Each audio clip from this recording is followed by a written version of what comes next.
தமிழகம் எங்கும் கிளைகள் கொண்ட Annamal institute of hotel management and hospital management படிப்பில் சேர்வதற்கான அட்மிஷன் நடைபெறுகிறது. தேங்காய்பட்டினம் கடற்கரையில் கொட்டப்பட்டுள்ள குப்பைகள் எரிக்கப்படுவதாக சுகாதார சீர்கேடு ஏற்படுவதாக மீனவர்கள் குற்றம் சாட்டியிருக்கின்றனர். முழுமையான விவரங்களை வழங்குவதற்காக எமது செய்தியாளர் ரமேஷ்குமார் இணைந்திருக்கிறார்.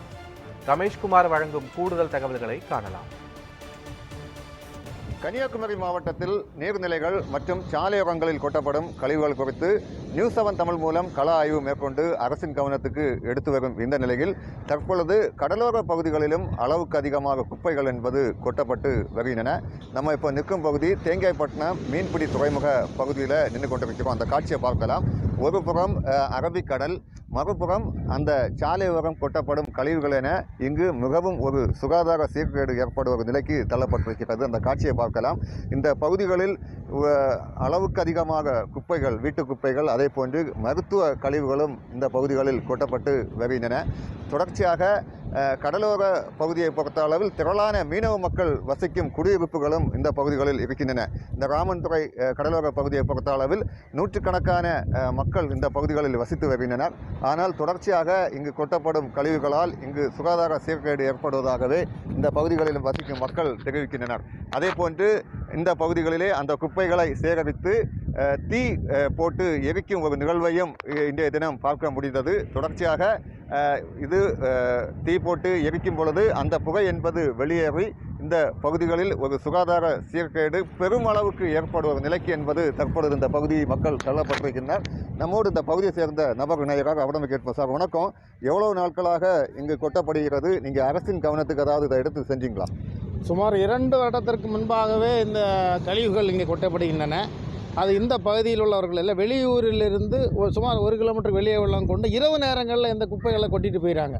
இது சம்பந்தமாக நாங்கள் பையன்குளம் முதல்நிலை ஊராட்சி அதிகாரிகளுக்கு தகவல் கொடுத்து அவங்க பார்த்து போர்டெல்லாம் வச்சுட்டு போனாங்க.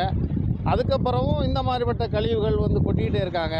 அப்புறம் திருப்பியும் சொன்னதுக்கப்புறம் அவங்க என்ன பண்ணுறாங்க, டெய்லி அங்கே உள்ள பணியாளர்களை, துப்புரவு பணியாளர்கள் அனுப்பி இந்த குப்பையெல்லாம் சேகரித்து எரிச்சிக்கிட்டு இருக்காங்க. இதை எரிக்கக்கூடியதுனால இந்த பக்கத்தில் காலையில் போகக்கூடிய பேருந்துகள், சுமார் 15க்கு அதிகமான அரசு பேருந்துகள் இந்த சாலை வழியாக செல்கின்றன. தேங்காய்பட்டினம் மீன்பிடி துறைமுகத்தில் செல்லக்கூடிய அனைத்து வாகனங்களும், அனைத்து மீனவர்களும் இந்த வழியாகத்தான் போகணும். இது தேங்காய்பட்டினம் முள்ளூர்துறை இடையிலான அரையந்தோப்பு பகுதி. எனவே இதை இரவு நேரம் காவல்துறையினர் ரோந்து பணி இந்த குப்பைகளை கொட்டுபவர்கள் மீது கடுமையான நடவடிக்கை எடுக்க வேண்டும் என்று நான் இந்த நேரத்தில் கேட்டுக்கிறேன். வீட்டு கழிவுகள் மட்டுமின்றி இறைச்சி கழிவுகளும் அதிக அளவில் கொட்டப்படுவதால் நம்ம பார்க்க முடியும். இந்த கடலோர பகுதிகளில் தினமும் ஒரு 20க்கும் மேற்பட்ட நாய்கள் இந்த பகுதிகளில் சுற்றி இருக்கும் அந்த காட்சிகளை பார்க்கலாம். தொடர்ச்சியாக இந்த பகுதிகளில் அளவுக்கு அதிகமாக இறைச்சி கழிவுகளும் கொட்டப்படுவதால் இங்கு அந்த இறைச்சி கழிவுகளை தின்பதற்காக இங்கு 20க்கும் மேற்பட்ட நாய்கள் எந்த நேரத்திலும் இந்த பகுதிகளில் இருக்கின்றன. அதே போன்று இந்த பகுதிகளில் தொடர்ச்சியாக கழிவுகள் என்பது அளவுக்கு அதிகமாக கொட்டப்படுகிறது. நாம் பார்க்க முடியும். மூட்டை மூட்டையாக இந்த பகுதிகளில் கொட்டி செல்லும் ஒரு காட்சியையும் பார்க்க முடிகிறது.